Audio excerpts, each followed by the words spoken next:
الطمع.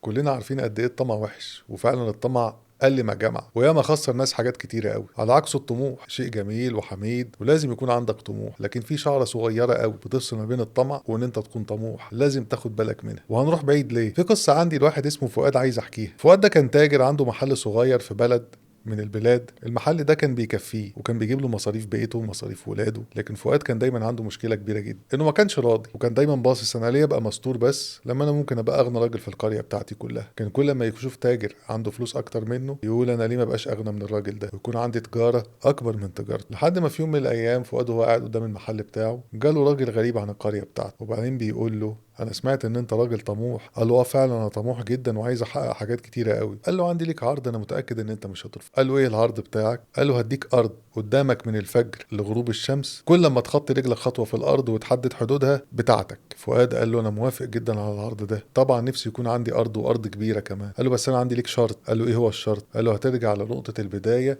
قبل غروب الشمس. فؤاد قال انا تماما موافق على العرض ده، دي حاجة سهلة وهقدر اعملها ان شاء الله، ولازم استغل الفرصة دي كويس جدا. فؤاد من قبل اذان الفجر جاهز اكله وشربه ووقف عند نقطة البداية بتاعة الارض. طلع يمشي، كل ما يخطي خطوة يبص للي ابعد منها ويقول انا عايز الارض تبقى اكبر واكبر واخطي اكتر كمان. فضل ماشي ماشي ماشي لحد ما ابتدى يحس بالتعب واخد باله ان الشمس قربت تغرب. هنا ايقن ان هو لازم يرجع لنقطة البداية والا هيخسر كل المسافة اللي هو مشيها دي. طلع يجري بكل ما فيه من قوة، خطوة تجيب خطوة تجيب خطوة، لحد ما فعلا وصل لنقطة البداية قبل غروب الشمس، لكن وصل في منتهى التعب ومرة واحدة وقع من طوله. الناس اتلمت حواليه لقوا فؤاد مات. فؤاد مات وجنبه ازازة المية بتاعته ما شربش منها، والاكل بتاعه ما اكلش منه حاجة. فؤاد مات وما بصش للحاجة اللي بين ايديه، كان باصص لحاجة هيملكها ويتمتع بيها قدام. بصيته لقدام قوي دي خليته ينسى الاكل والشرب اللي بين ايديه، فوقع مات في الاخر. بص الراجل الغريب وقال انا كنت عايز اديله درس يتعلم منه، بس ما كنتش فاكر ان الدرس هيدفع ثمنه غالي قوي كده ويخسره حياته. انت جريت في طول الارض وعرضها عشان تاخد اكبر مساحة، ودلوقتي مش محصل غير متر في متر هتدفن فيه. الطمع ممكن يخسرك حياتك ويقتلك طموحك، فلو انت طموح